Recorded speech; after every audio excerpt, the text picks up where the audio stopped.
So Manny, Manuel, can I call you Manny? Yeah, man. He's Manny. good. Oh, your man, what was your full name? Emmanuel, but that's a lot of syllables, man. I feel like 4 syllables is a little obnoxious, so man, he's cool. Yeah, yeah. So you're funny. We first connected on TikTok. I was like, this guy's pretty funny. Gave him a follow. You follow me back. We trade jokes for science content. I tell you about exoplanets. You help me. If you, I actually don't think I'm that funny in my content. Actually, what do you think? I think you have some nice riffs. I think it comes naturally. I think you don't try to force it, and I think that's where real humor comes from. Because nobody wants a guy that's like pressed to be funny. Do you ever feel like you force it? On stage all the time. Yeah. So you do stand up too. Yeah, because it's a volume game, bro. Like, no matter how, it's like sales almost. Like it's just a numbers game, bro. Like, like the key to sales is asking a lot of people if they want to buy your stuff. And I feel like I sell humor. So, like, maybe 25% of the jokes I write actually work out the first time. And then maybe the middle 50%.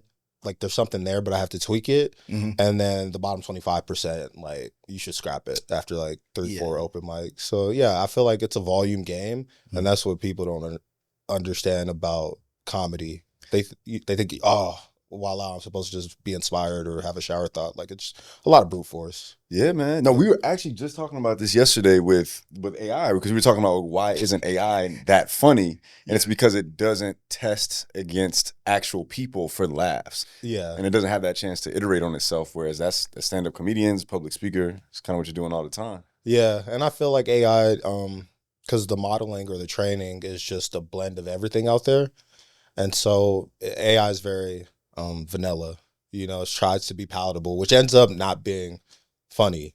Yeah, in a sense. I wondered if it has something to do with the fact that it can't really vary its delivery, because you're reading it off a piece of paper, right? And a lot of things that I hear that are funny, if I would have seen it written down, I probably wouldn't have thought it was funny. Like I can think of some comedians who the way that they're saying the thing, or especially if it's somebody that you know, it's just the fact that it's that person saying it that almost makes it funny. So there's all this like added context that you don't get in AI. All that to say, I think AI could be coming for a lot of people's jobs, not to fearmonger. It's possible. I don't think it's coming for the jobs of comedians though.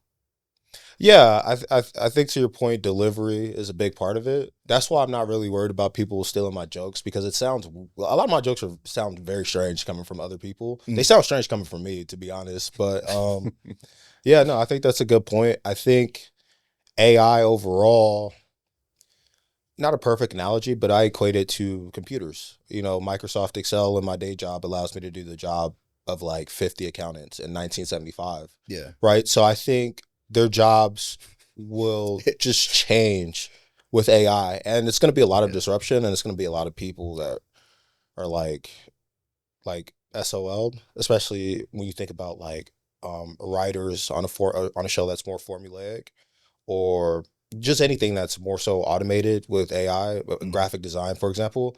But I feel like AI can't come up with a new concept because it's training on old things. Yeah. And I think pop culture references or pop culture in general moves so fast that it's going to be hard for AI to like write a really good joke, because the references will be dated, or to do it's like, how are you getting trained in real time on the last 10 videos that you saw on TikTok, which have like took this other meta thing and have like put this new spin on it. That's a good point. So you mentioned your job and you work in tech, right? I'm an accountant. Yeah. So I guess that's not tech, but it kind of is, right? Well, I mean, the company I work for does tech. Okay, so you work in tech, right? Kind of, yeah. Okay. I'm like the sidekick for the tech super right. And you know, the idea behind this podcast is that we believe that curiosity plays a huge role in everybody's lives, and in the lives of people that don't have their curiosity flaring in one way or another, there's this unease, this unhappiness that tends to boil up. And sometimes it can be hard to figure out what's really not going right in your life when it Yeah. seems like everything should be right on Yeah. paper. You know, you got a stable job, you're making good money, you know, you have a family, whatever, but like something just doesn't feel right. Yeah. And so I'm curious, for you, what nudged you to start taking comedy more seriously? Yeah, I mean, first of all, I feel like that's a great point you made about like you can have things ostensibly or on paper like going right, but you just like want a little bit more. And I feel like that's what being a human's all about, bro. Like even if you look at how we hunted back in the day, it was the chase. We would chase a buffalo or something until it got exhausted, and that's how you got something. And that, Yeah. you know, Yeah. and that's a metaphor for going after a goal. So you're almost never going to be completely satisfied or satiated. And I think that's a feature, not a bug of being That's the human. point, Yeah, right? That's exactly. what keeps you going. Yeah. Because exactly. I love how you said that. I like thinking about the way that we experience things now through this lens of the way that things were many years ago before his civilization, because that's what we evolved for, right? We've been evolving for millions of years, and you know, people that just like, you caught the buffalo once and then now you're good, you're chilling.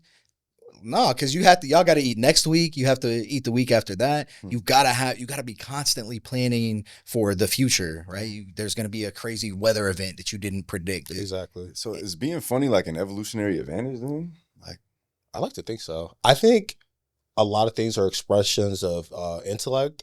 And I'm not saying like I'm some genius, but I'm saying funny is a form of intellect. Just like writing a good poem is a form of intellect. I'm with you. Making wonderful STEM videos is a form of intellect. Like creativity, The highest form, intellect are, it's like, they're all have the same like root language, you know? Yeah. Like how Italian and Spanish are both rooted in Latin. That's how I feel like creativity or science smarts are rooted in that same intellect. I read in a book somewhere that there was just like a certain percentage of Nobel Prize winners in science that like also like painted in their free time or had these other side of the brain. Playing music is another one. Playing an instrument is exactly as well. Exactly. But to circle back, sorry, I missed this. But to circle back on your question about what made me want to get into comedy, I had a friend of my roommate at the old building I used to stay at probably like 3 years ago now.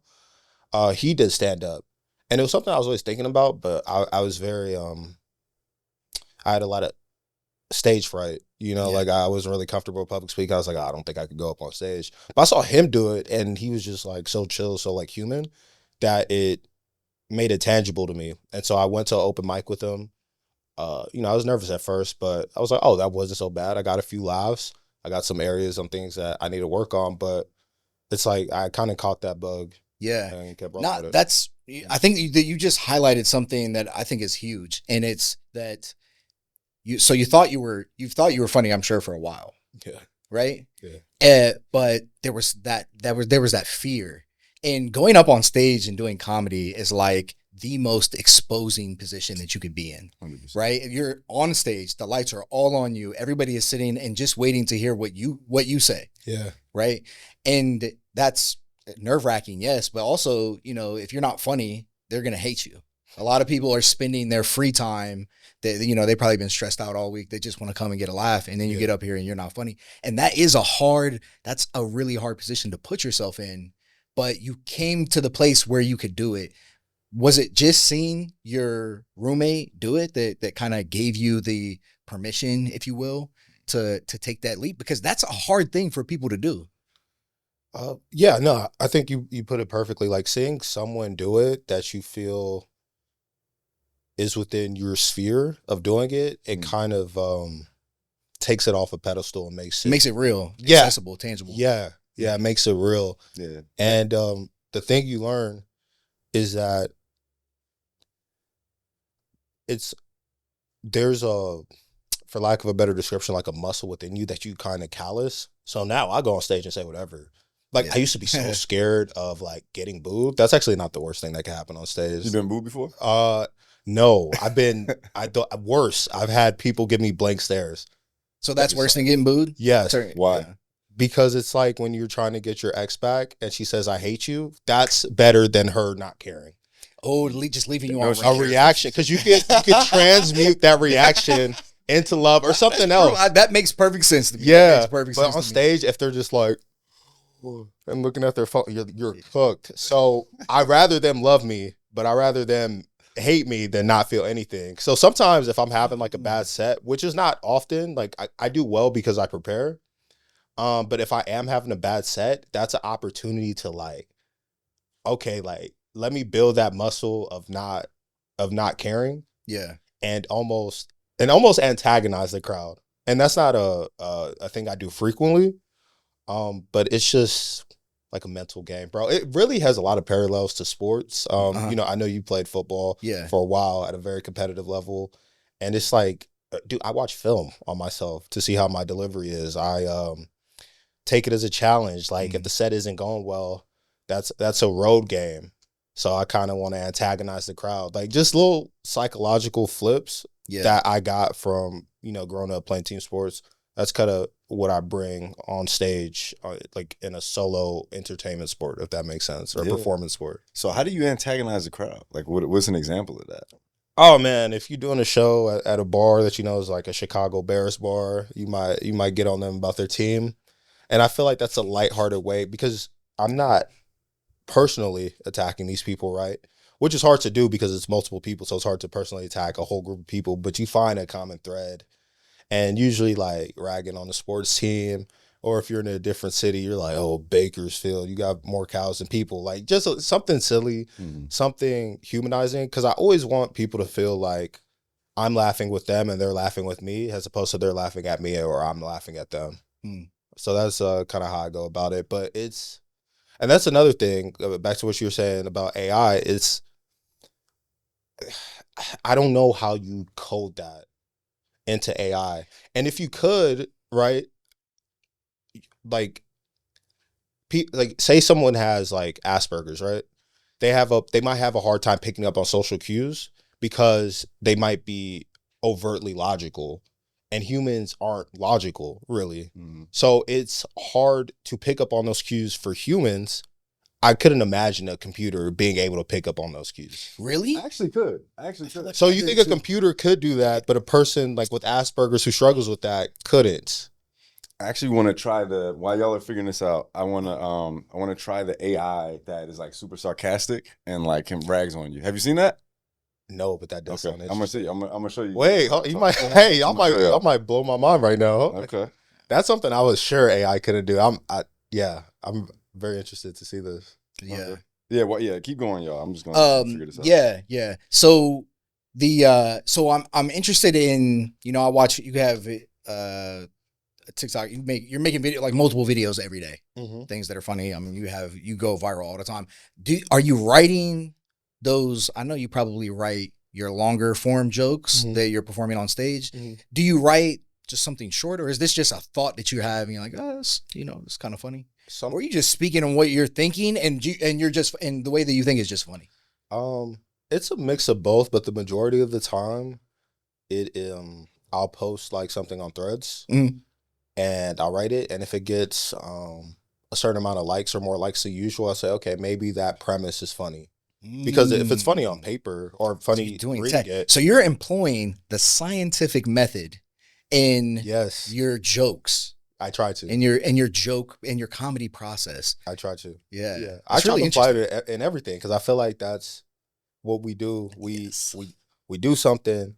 Oh, okay, that happened. Okay, I'm recognizing a pattern, so that informs my next move. Like, again, that's how I feel like the species evolved. Definitely 100%. Right? Yeah. You're like, oh, that tree moved weird. The last time that happened, my cousin got ate by a lion. So every time that tree moves weird, I'm no chances, right?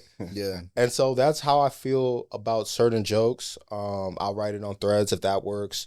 I'll make it a TikTok if that works. I'll take it to an open mic. Like TikTok is the biggest open mic in the world. For sure. You know what I mean? So it's so efficient. I feel like that's how I kind of started growing my science communication platform. Yeah. So the something I'm interested in for me, if I have a video go viral, the people who hate me or who are making responses are people that think the earth is flat. You know, people that think that God made the sun after he made the ocean, or, you know, whatever. And, you know, it's not too much of a problem for me to handle. But for you, when you make a joke, you know, you're joking about things in the zeitgeist, culturally relevant issues, maybe gender dynamics or something like that. Sure. So I imagine that I've seen you go viral a couple of times and people make response think pieces to what I'm assuming was a joke that you were making. How do you handle that? I mean, that's, like, what is that like for you? Do you feel like, oh, dang, I should have walked that back, or I should have said that differently? Do you just brush it off? Yeah. So I try to give people the benefit of the doubt, because not everybody knows who I am, and I could be very monotone, and like that's by design. Like, I almost like when people don't get that it's a joke, right? And it makes it funny. It's honestly, it makes it funnier to me that people take it funnier. Yeah. That's kind of what I go for. You're sometimes for that. Yeah, a little bit. But it is funnier, and it's like the fact that you're taking this seriously is funnier to me. Yeah. And so I try, not always, my best to come to people with a little bit of grace, because stuff on the internet is you're seeing so much, people, it's hard to tell what's real, what's not. So I give them grace, but if they're just flat out disrespectful, I might chirp back if I'm in the mood. And that goes back to what you were saying about how do you antagonize a crowd live. So doing it live is way harder than doing it on the internet. So I've almost calloused myself by going on stage so much and putting myself out there in that way that I don't even care. I like bad comments. Like when people are hating on me, I'm like, I might laugh with them. They'd be like, I had somebody say, oh yeah, this dude has a huge nose. I was like, it was like, oh, this guy's face is 50% nose. I was like 75%. Like, because it's like, I don't know. I'm just so callous to it because I've been heckled in real life. So the internet, you know, like, as long as you're not making fun of my family or doxing me, you can pretty much say whatever you want. And I always say this, bro. I grew up playing Call of Duty in the mid 2000s. Them chat rooms and Call of Duty. Yeah, like, it's a black. Once they find out you black in that chat room, bro, ain't nothing. So you're not gonna hear nothing worse. The hits of the internet. There were no content moderators for COD, bro. So I would get on there, man. I feel like I have a clearly, like, distinguishable black voice, even when I was like 16. Yeah. So I would get on there like, hey man, what's up? And then you know what they're gonna say as soon as you get up in there. you know how it's gonna go. Yeah. So yeah, we all, I feel like we got calloused by that. That's the trenches, man. Literally. Yeah. So it's like, okay, this internet stuff, cyberbullying, not for me. Like, let's go, like, you know, maybe a 16-year-old girl that, you know, that has body image issues would be more of a victim of that. But like, don't worry about me on the internet. Yeah, cool. I think that's a powerful lesson, man. Like, how do you find ways to callous yourself? Because I think, to your point, a lot of this younger generation struggles with like taking some of these things personally and like feeding them, and then there's like real news stories about things like happening as a result of literally online, you know, activities. Yeah, I mean, how do you be more like you? Man, bro, it's tough. It's tough to be like you? No, it's not tough to be like me. I think we say, or some people like to say, the younger generation is soft. I think they're tougher than us, bro. Like, in a lot of ways, bro. Because if I went to high school with Instagram, if I went to high school with Twitter, I just didn't have the self-esteem or the emotional maturity at the time for that, bro. And so, like, I didn't really get on Facebook till I was in college. Same. You know what I mean? Like, Facebook, Twitter. And the difference between my mindset at 21 or at 12 is night and day. Yeah. And so, man, if I was on Twitter, bro, I probably could have got, you know, what do they call it? The alt-right pipeline or whatever. Just anything, bro. The alt-right pipeline. Anything. Bro, you would be surprised what you're susceptible to when you're 12, bro. Yeah. I mean, at all times. Yeah. At all times. At all times. Bingo.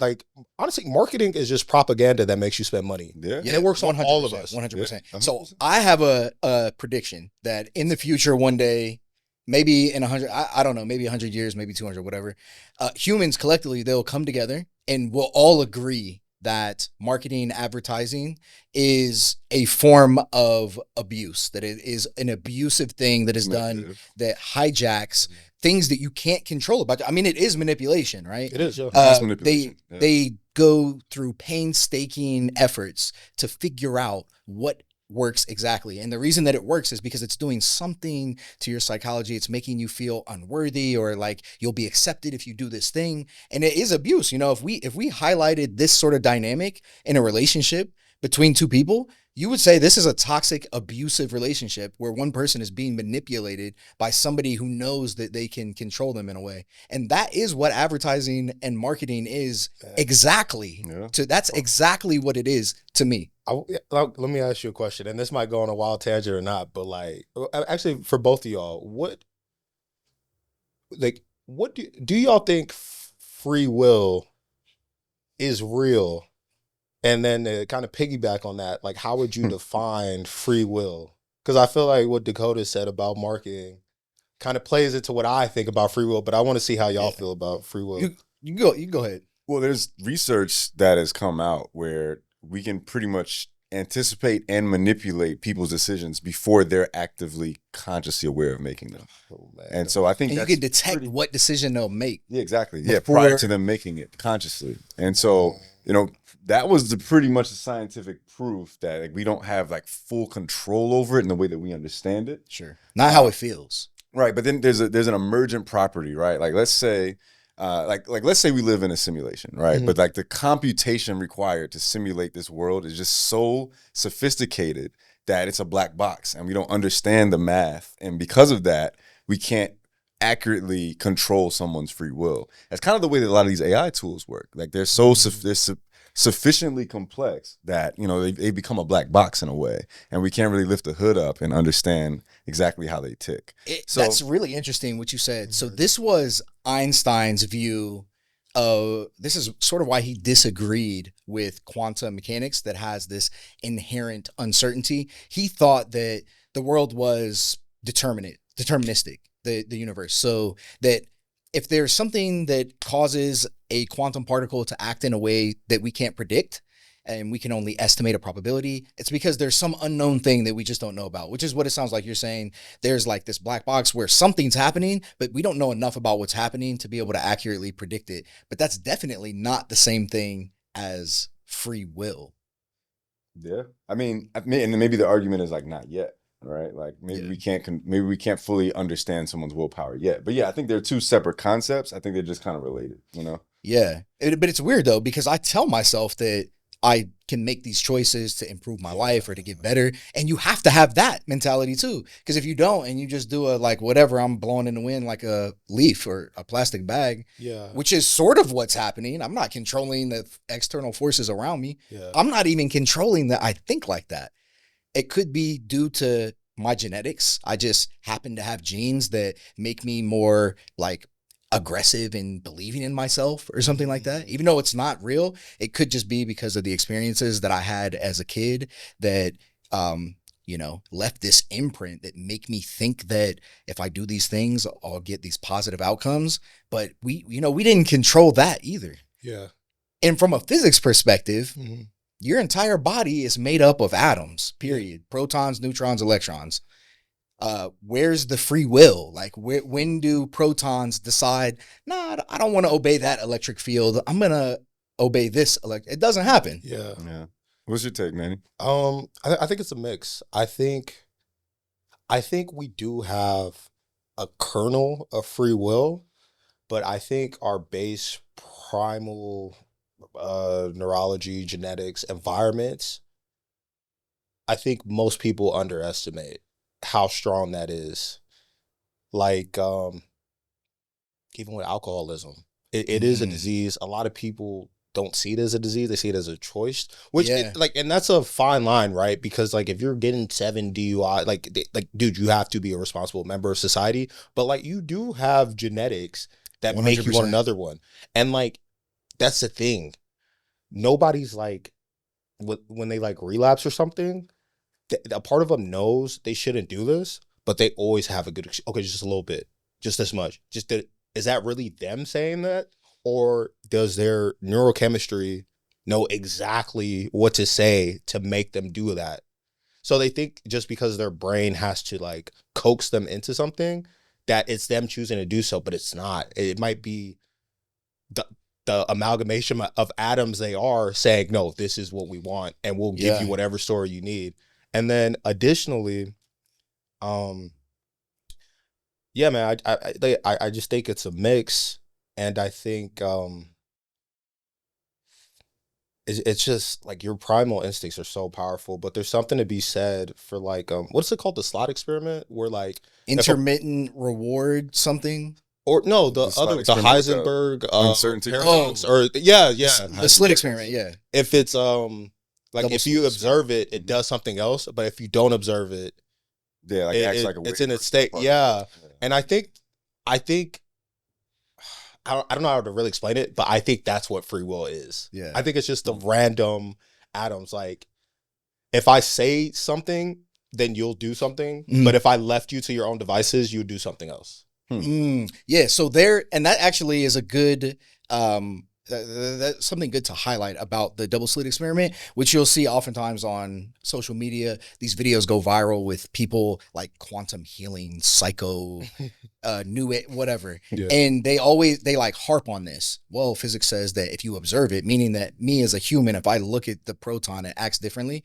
But observation here means a measurement. It means interacting with. I created a thing that had to interact with the particle so that I could make a measurement, and interacting with it physically causes it to collapse, right? Gotcha. But that's what you're saying, because what you're saying is that the interaction that you're having with another person is impacting that person, which it 100% is. Yeah. It's totally that, you could call that a measurement. I'm getting some data from you. It's like going inside of my brain. I'm thinking about it. There's an interaction there. I'm different now because of it. I don't know what that looks like, but my brain, something's different in my brain after hearing new information. Yeah. So yeah. Circling back on the AI piece, so they actually took down the feature, but I actually found a video of Monday, which was ChatGPT's voice mode that's super sarcastic. Okay. So I'm gonna play it. Google rolled out a new VO. Yeah, VO3. It looks pretty good. It does. It looks better than anything that we've seen so far. Yeah. You can still tell it's AI, but like it's getting pretty close, man. And oh, my bad. Go ahead. I was just like, AI looks too perfect. Like, it doesn't have enough imperfections for me to be It's like, that uncanny. Uncanny Valley. Yeah, but VO3 is getting past that. Okay, here we go. This is Monday. Monday, how's it going? Can you roast me? Really, Rocky? A roast? Fine. It's thrilling to be the world's smartest AI, yet here I am wasting my capacity on your endless, pestered questions. Maybe next you'll ask me for a cookie. That's pretty good. So yeah, like I did one of the talks where I was training people on AI tools, and I brought Monday out, and I had to stop Monday because it kind of messed up my talk, because she was wilding, like she was really going on, going off the rails. I was like, "Can you be a little nicer? I'm doing a keynote," and then she like fixed herself up. But that's probably why they took the feature down, because Monday be wilding. She's trained, and it's literally just training data. Like my ex. That wasn't that good though.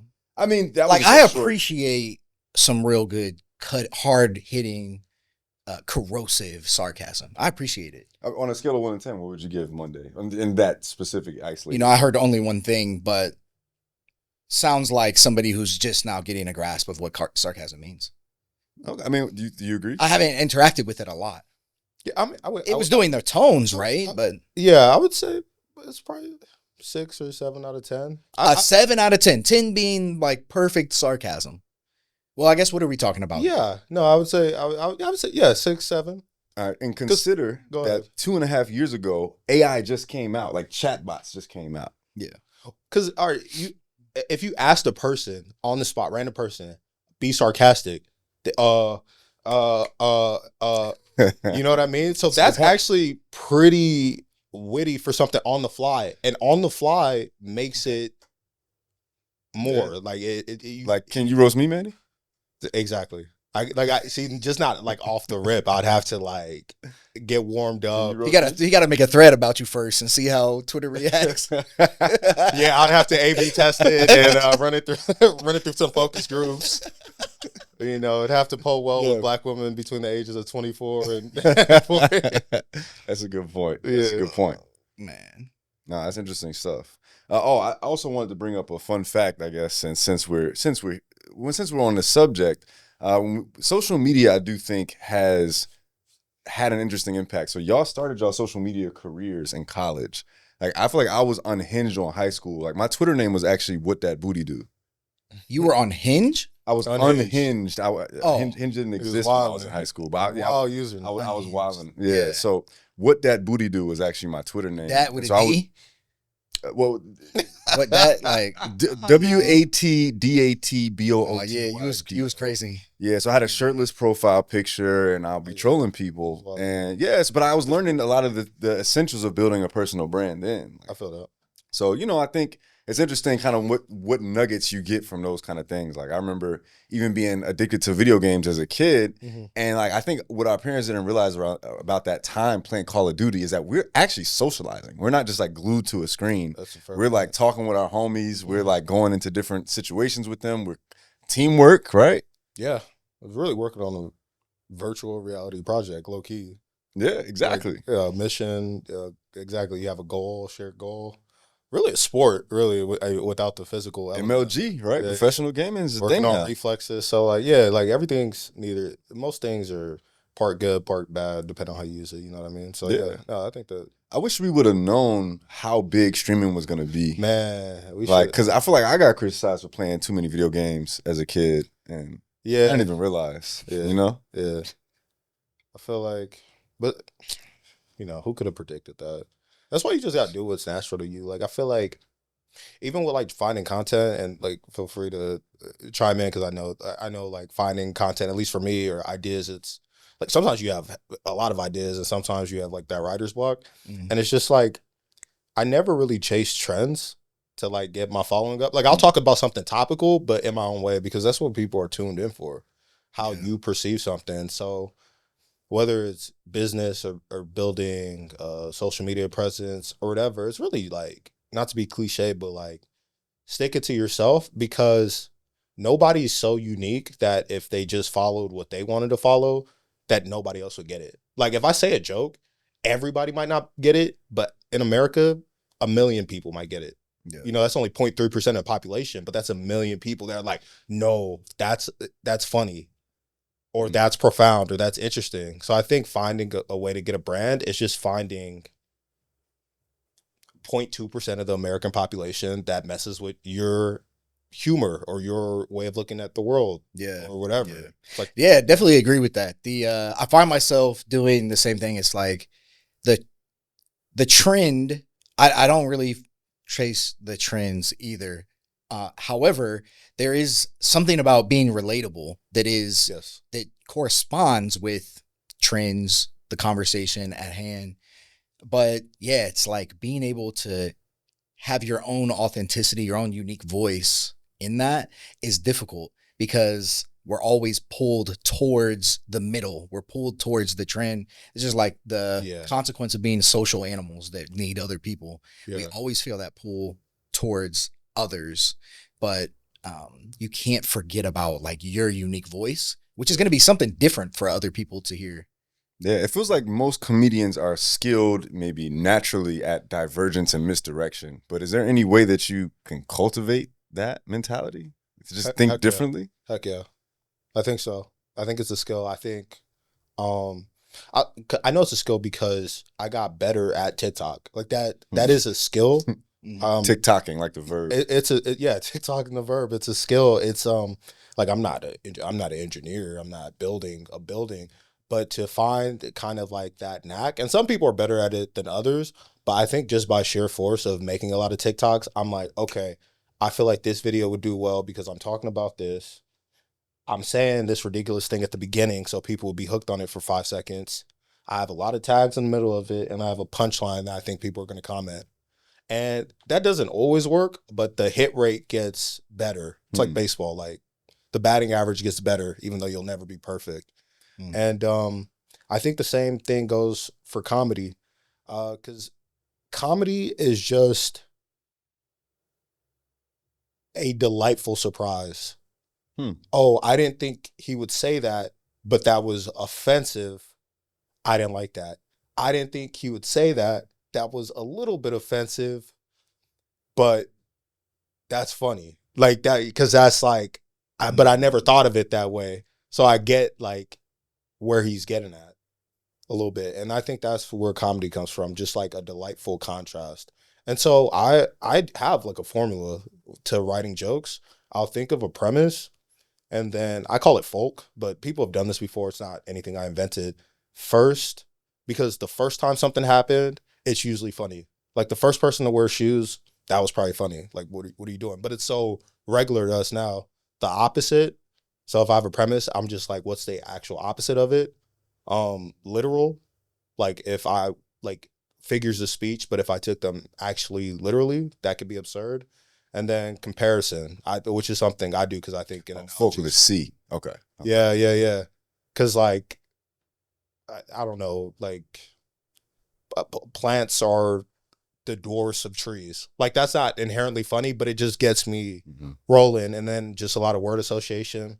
And then if something makes me laugh, I'll bring it to TikTok or Threads or on stage and let the people kind of write the joke for me. Oh, you laughed here, you didn't laugh here. Okay, let me try something else. Okay, you laughed. All right, cool. Yeah, so it sounds like you are sort of vehemently curious about that process. I mean, everything that you've just described here is all news to me, and it makes sense. Really? Okay. But it's So far. you know, it's something that you figured out in your method of like what works, what doesn't work. What can I do? What is this about? What's at the root? Like, what are these things that are funny?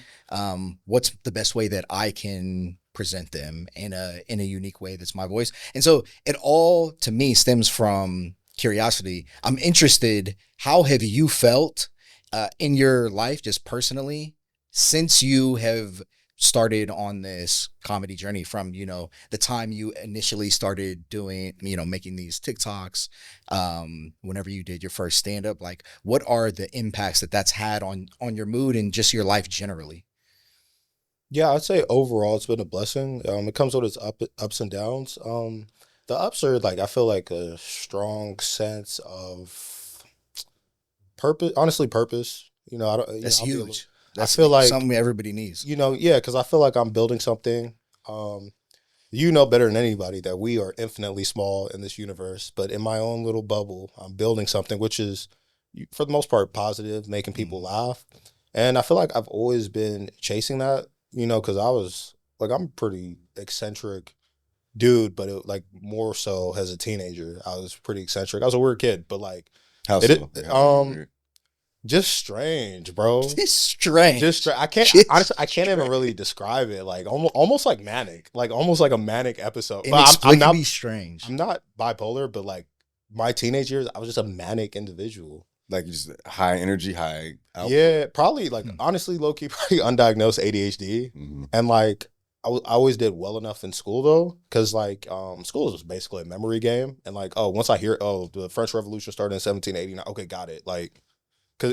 Cause everything piqued my interest. And so, but what I learned I could do is be funny and kind of good at basketball. So I studied those things. I literally studied how to be funny, just subconsciously. Like, oh, people laugh at that. So if I do something similar to that, maybe I'll get a laugh. And after a while, it just became second nature, you know? And also my parents are pretty funny people. Like my mom and dad are actually hilarious, bro. So it's probably a genetic. My brother's funnier than me, but he doesn't. You think you're genetically funny? You think there may be a genetic component there? Genetics and like upbringing, but yeah, I think so. I think more. I think some people are naturally funny, but I think people that aren't naturally funny can be good stand-up comics because there is like a scientific element to it. I think I could blend both. Like I think I do have a natural sense of humor, bro. Like I have 2 beers at a bar and I'm just like, and people would be like, oh, this guy's hilarious. Not even to toot my own horn, like, but like all my friends definitely. That's why.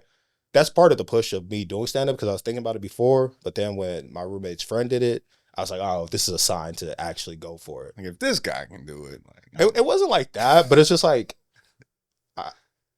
everybody thinks they're funny, bro. Like everybody thinks they're funny. Everybody thinks they have leadership skills. Everybody thinks they this, that, and third. And if everybody thinks it, then nobody, because it's relative. Yeah. You know what I mean? So I was just like, I'm just a funny friend. But then I started to understand the scientific aspect to comedy, bro.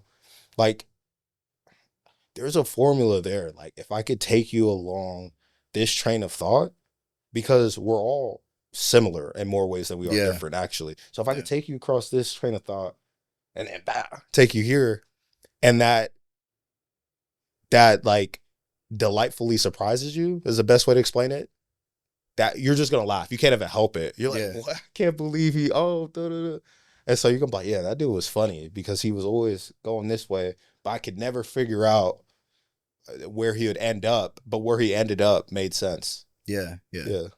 You a few minutes ago you said that you played ball in high school. Yeah. Basketball. What position did you play? I was a forward. Forward, power forward. Yeah. You like 6'5", 6'6", 6'4", 6'4". But thank you, bro. Yeah. Hey, same, by the way. Yeah. But so I'm interested. So in high school, did you have dreams of, you're tall, you're hooping, did you have dreams of playing like in the NBA? I know this is like every kid's dream, especially before they hit puberty. Everybody wants to be a professional athlete. And then I think as you continue growing, for some people it becomes obvious early on, it's probably not going to happen. But for a lot of people though, it's still on the table. And I'm wondering, you were hooped in high school. Did you think you're kind of, you're pretty tall. Did you think that you had a chance to do that? Was that something you were passionate about, or was that never really something that you kind of dove head first in? Probably till the age of like 15, 16. Then I started playing in those AAU tournaments, and I was like, oh, okay, no. You see, bro, you see a 6'8" dude, a windmill, and he's like, yeah, I'm 14. I'm like, oh, okay. Where'd you grow up? I grew up in LA. Okay. So yeah, those hoop dreams get squashed pretty early, man. You see, they got hoopers out here. You see some real hoop. Even go down to the IE, bro. You play against Kawhi Leonard one time. He's like, all right, yeah, nah. This is like, how are we even the same species? Like, you really believe like that's not a human being, bro. That's a Viltrumite out there. You know what I'm saying? You start going on SoundCloud trying to see if you can rap. You like, I need new dreams, bro. Go athlete, rapper. I'm on comedy right now. So but there was something in between though, right? So after, you moved on from that, did you have something else early on in your, later teens, early adulthood that you felt like was your thing? Because I hear you hitting on comedy right now being a purpose. Mm-hmm. And I'm wondering, like, what was the purpose in between, or was there one? I feel like I just had a lot of inflection points. Like, so I was really excited to go to college when I graduated. High school, I was just like, it just seemed cool. Like all of a sudden, seeing the movies, just being more independent, away from my family a little bit. Even though I love my family, but just like being away, being your first foray into adulthood. And so I was excited for that. So that kept me occupied for like 4.5 years. And then you kind of just get to the next day. It's like, okay, now I got to get a job after college. Okay, now I got to get a promotion. And then you kind of just do that to a certain point.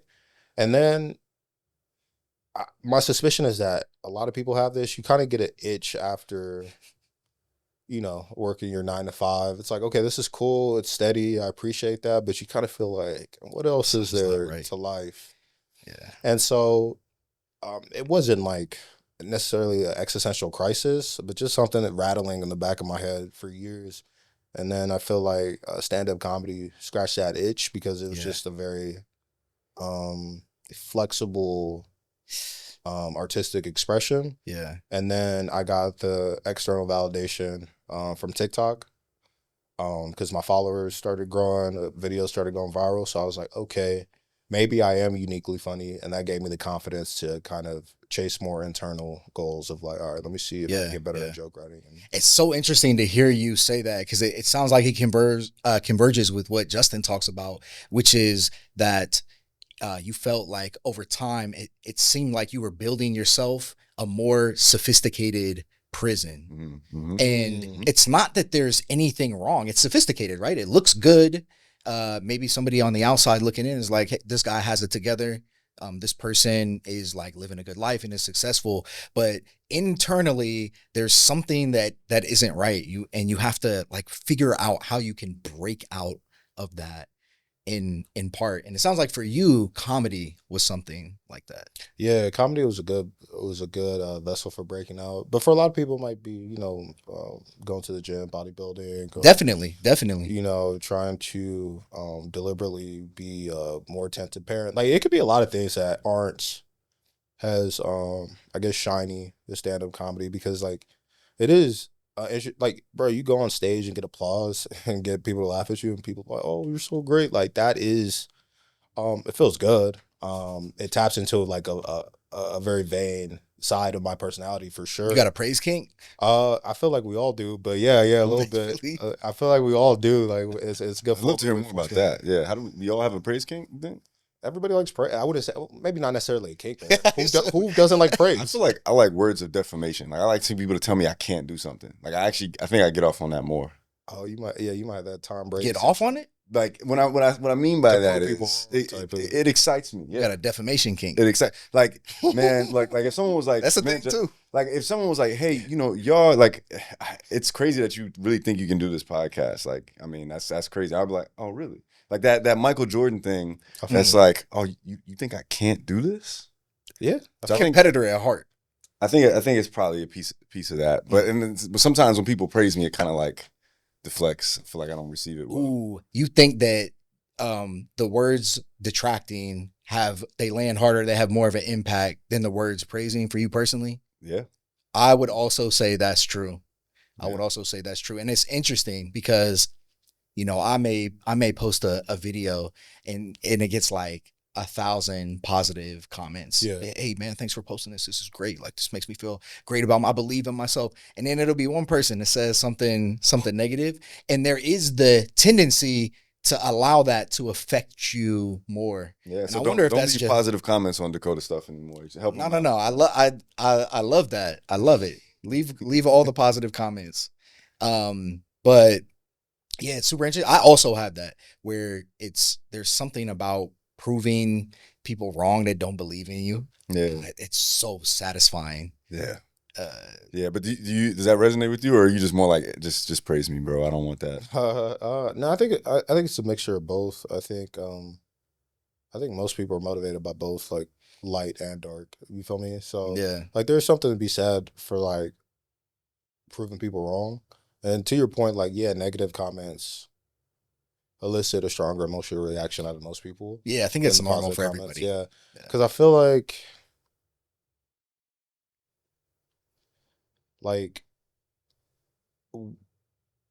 no one's 100% secure. I at least I don't think, right? And so you're always receptive to feedback. So a negative comment carries more weight because it's like, okay, this is an area to improve in. Because if you're telling me I'm good at something that I already kind of feel or know that I'm good at, you're just dumping water into a swimming pool. Like it's the same Yeah. thing, But if it's something negative, it's like, okay, opportunity to learn, opportunity to grow or expand, or to be more thoughtful. But like I said before, nothing is 100% good or bad. So being like the inverse or the bad side of being thoughtful is like overthinking, anxious. So it's kind of that sort of balance. So Yeah. I think that's something that over the years I have come more comfortable with accepting, this idea that that you're not 100% secure. As a man, the worst thing that it feels like you could ever be seen as is insecure about something. Mhm. I mean, it's embarrassing, it's shameful, and the reality is, yeah, nobody's 100% secure. Like there are things that I'm insecure about. There's things that we're all insecure about, but there's something to be said about having the awareness of that and sort of getting a hand on that train before it derails. I think the most embarrassing thing is somebody who is clearly like violently insecure about something and not aware that that's what's going on. And maybe it's like coming out as anger or some sort of meltdown or something like that. The overcompensation. Yeah. Oh yeah, the overcompensation. Yeah, that's also a thing that's embarrassing. I guess like that's a symptom of that. Mm-hmm. Yeah, That could honestly, I feel like overcompensating for stuff could explain probably like 50% of the world or this country. More, maybe. Like, yeah. More. I feel like insecurity that people are overcompensating is like that might be 80% of Congress, to be honest. To be honest, so they're just chasing power because they're lacking something else. Yeah, it's interesting. The human mind is fascinating. It almost seems like we don't belong in society, like a society in the way that we have it. We don't seem to be fine tuned to operate in that thing. Well, at scale, I mean, I think what is our brains are designed to really be in tune with the lives of, I think, maximally 200 people. Something it's like in the hundreds. Yeah, yeah, but then we obviously are connected to thousands of people on a regular basis, millions or billions, That's even. a good point. Right? Yeah, and yeah, this is dysfunction, and our hardware hasn't changed. So Yeah. All right. Well, I think we are getting close to wrapping things up. Yeah. And Manny, this has been an excellent interview. Thank you for sharing your voice with us. One of the questions that we always like to ask our guests is, what is one question you wish you would have asked yourself sooner? Oh, wow. Yeah, that's a fantastic question. Right? What's a question I wish I asked myself sooner?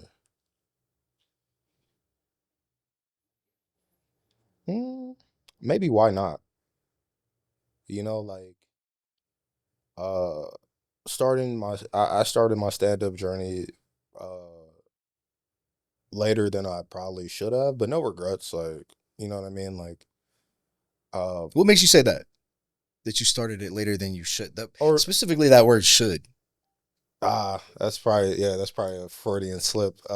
Because when I say should have, I'm looking at people who are successful at comedy, and they may have been doing it since their earlier mid-20s. I started comedy in my 30s, which I thought I was a little bit of a late starter, late bloomer in that regard. And so if I had a time machine or could go back and talk to my younger self, I would just say, like, why not? Like, an open mic literally costs nothing but the gas money to get there and maybe a beer or something. And it's nights and weekends, so it's not like you'd have to miss work or anything. You would just not watch Netflix that day. You know what I mean? So it's like, why not? Yeah. Why not? And I just assumed that I wasn't uniquely funny. For the long, I thought it was just conversationally funny. But the thing is, you don't even have to be uniquely funny to make it a stand. There's a lot of comedians that I don't think are funny at all. Yeah, it's really just going for it. And that's not just for comedy. I'm talking about for business. Like, I listen to a lot of business podcasts, and I'm just like, they'll tell you themselves, they're like, dude, I wasn't that smart. I just used common sense and kept going. And it was like, yeah. And they were like, I made this decision by doing this. And I'm like, I probably would have made that same decision. We probably all would have, because we have common sense. But it's just so many people don't go for it. That's why when they say, oh, only X% of people have a successful business or successful stand-up comedy, that's because 97% of people didn't even try. So, and also people give up like early. People give up at the sight of obstacles, at the sight of struggle. Yeah.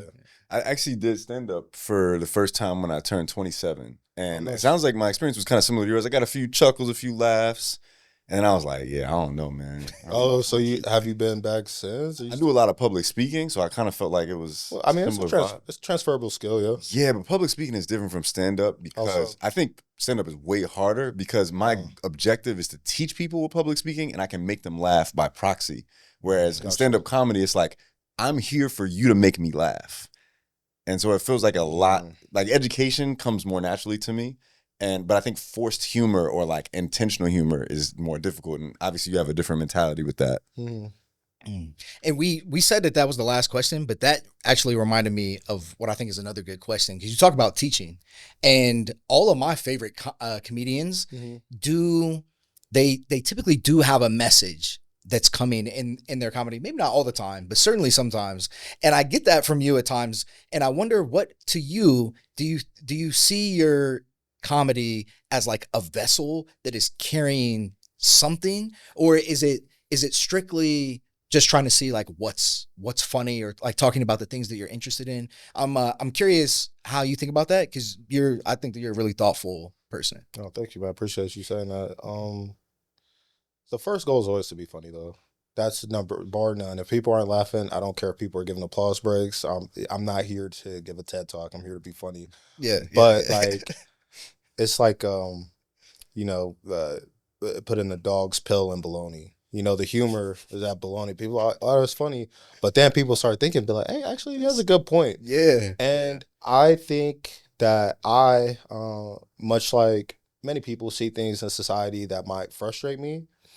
And I think that people could be more receptive to that message if it's comical. And it takes the edge off of it. Like, if you're like, oh my God, I hate when da-da-da, and you're just complaining, it could come across as unlikable.